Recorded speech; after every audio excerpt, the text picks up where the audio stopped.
일본이 우리나라는 화이트리스트에서 배제하면서 가장 중요한 부분은 과연 우리 경제, 우리 산업에 어떤 영향을 미칠 것인가입니다.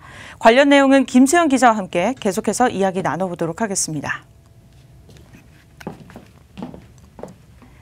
김 기자, 1차 보복에 이어서 2차 보복까지 일본이 나섰습니다. 먼저 반도체 디스플레이 산업에서의 영향은 어떻게 전망이 되고 있나요? 네, 현재 규제 대상인 세계 품목의 경우 일본 의존도가 높은 것이 사실입니다. 하지만 완전히 금지되기 전까지 영향은 제한적일 것으로 보입니다.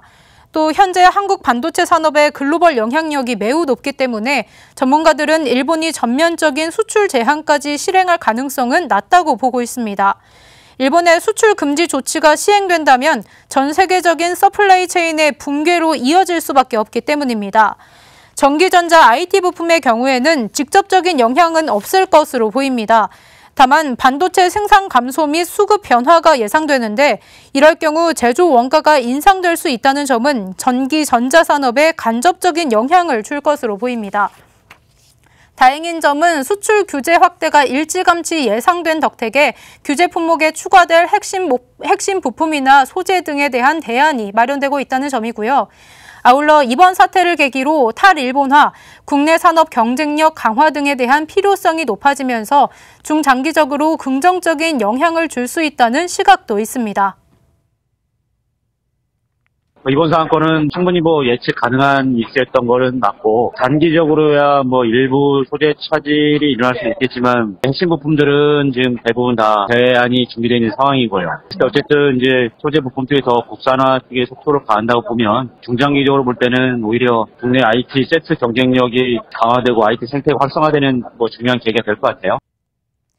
네, 그렇다면 석유화학 분야로 넘어가 보도록 하겠습니다. 일단 해당 업계에서도 이번 규제 확대가 절망할 만큼 심각한 것은 아니라는 점이죠.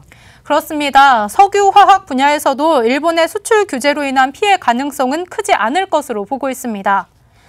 톨루엔이나 자일렌 등 일부 원료의 경우 수입 물량 중 한일 합작회사에 투입되는 물량이 대부분이기 때문에 수출 규제 대상이 될 가능성은 크지 않기 때문입니다.